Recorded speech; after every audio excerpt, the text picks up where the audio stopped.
Welcome to all. ஒத்துழையாமை பற்றி ஒரு கொஸ்டின் பார்க்க போகிறோம். இதில் கூற்று காரணம் 2 கொடுத்துருக்காங்க. ஸோ கூற்று என்னன்னா, இந்திய தேசியவாத இயக்கம் அதன் வரலாற்றில் முதன்முறையாக ஒத்துழையாமை இயக்கத்தின் போது மாபெரும் கூட்டத்தை கூட்டியது. காரணம் என்னன்னா, ஒத்துழையாமை இயக்கத்தில் ஏராளமான விவசாயிகள் மற்றும் தொழிலாளர்கள் கலந்து கொண்டனர். ஸோ அந்த லைன்ஸ் எதுவுமே டேரெக்டாக நம்ம புக்கில் இருக்காது. இதோட எக்ஸ்ப்ளனேஷன் என்னன்னு இப்போ பார்க்கலாம். ஸோ 1920 to 22 ஒத்துழையாமை இயக்கம் நடைபெற்றிருக்கும். ஸோ அதோட தலைமை யார் தாங்கியிருப்பாங்கன்னா, நம்ம காந்தியடிகள் தலைமை தாங்கியிருப்பாங்க. ஸோ இந்த ஒத்துழையாமை இயக்கத்தில் வந்து இந்திய மக்கள் வந்து அதிக அளவில் பார்ட்டிசிபேட் பண்ணியிருப்பாங்க. ஸோ மக்கள் பார்த்தீங்கன்னா எல்லாருமே, ஸோ விவசாயிகள், தொழிலாளர்கள், மாணவர்கள், பெண்கள், ஸோ இவங்களை தவிர்த்து ஜமீன்தார்கள், பெரிய பெரிய பணக்காரங்க, கீழ்நிலை அரசு ஊழியர்கள், ஸோ இது மாதிரி நிறைய பேர் இந்த ஒத்துழையாமை இயக்கத்தில் கலந்து கொண்டிருப்பாங்க. இதில் காரணம் என்ன கொடுத்துருக்காங்கன்னா, இந்த இயக்கத்தில் வந்து விவசாயிகள் மற்றும் தொழிலாளர்கள் கலந்து கொண்டாருன்னு கொடுத்துருக்காங்க. ஸோ இவங்க கலந்துக்கிட்டாங்க, இவங்க மட்டும்தான் கலந்துக்கிட்டாங்கன்னா இல்லை, ஸோ எல்லாருமே கலந்துக்கிட்டாங்க.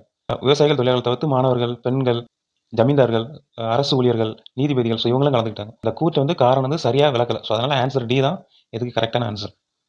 ஸோ இது போக இந்த ஒத்துழையாமை இயக்கத்தை பற்றி எக்ஸ்ட்ரா பாயிண்ட்ஸ் கொஞ்சம் பார்த்துக்கலாம். இந்த ஃபஸ்ட்டு இந்த ஒத்துழையாமை இயக்கம் வந்து எங்கே ஸ்டார்ட் ஆயிருக்குன்னா, டெல்லியில் கிலாபத் மாநாடு நடந்திருக்கும். அதுக்கு யார் தலைமை தாங்கியிருப்பாங்கன்னா, நம்ம காந்தியடிகள் தான் தலைமை தாங்கியிருப்பாரு. ஸோ அது எந்த டேட்டில் நடந்திருக்குன்னா 1920 ஆகஸ்ட் 31 அந்த கிலாபத் மாநாடு டெல்லியில் ஆரம்பிச்சிருப்பாங்க. ஒத்துழையாமை இயக்கத்துக்கு எப்போ அனுமதி கிடைச்சிருக்குன்னா, கல்கத்தாவில் காங்கிரஸோட சிறப்பு கூட்டம் நடந்திருக்கும் 1920 செப்டம்பர் மாதம். அதோட தலைவர் வந்து லாலா லஜபதி ராய். அவங்க கூட்டத்தோட தலைவராக இருந்திருப்பாங்க. ஸோ அப்போ அனுமதி வழங்கியிருப்பாங்க, நம்ம ஒத்துழையாமை இயக்கத்தை ஸ்டார்ட் பண்ணலாம் அப்படின்னு. ஸோ தீர்மானம் வந்து எந்த கூட்டத்தில் போட்டிருப்பாங்கன்னா, நாக்பூரில் காங்கிரஸ் மாநாடு நடந்திருக்கும். இந்த நாக்பூர் காங்கிரஸ் மாநாட்டுக்கு விஜயராகவாச்சாரியா தலைமை தாங்கியிருப்பாரு. ஸோ 1920 டிசம்பரில் நடந்திருக்கும்.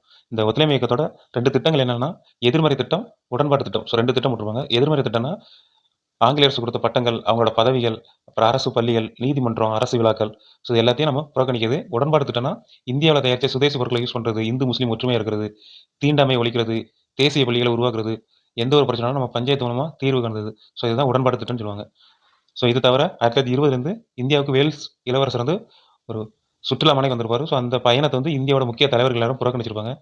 இந்த ஒத்துழையாமை இயக்கத்தை வந்து எப்போ காந்தி வாபஸ் வாங்கியிருப்பாருன்னா 1922 பிப்ரவரி 5 உத்தரப்பிரதேச மாநிலம் சௌரி சவரா கிராமத்தில் ஒரு வன்முறை வெடிச்சிருக்கும். அதில் 22 போலீஸ்காரங்களை பொதுமக்கள் வந்து போலீஸ் ஸ்டேஷன் உள்ள வச்சு தீ வச்சு எரிச்சிருப்பாங்க. ஸோ அதனால் காந்தி வந்து ஸோ இந்த சம்பவத்தை அடிப்படையாக வச்சு ஒத்துழையாமை இயக்கத்தை வாபஸ் வாங்கிடுவார்.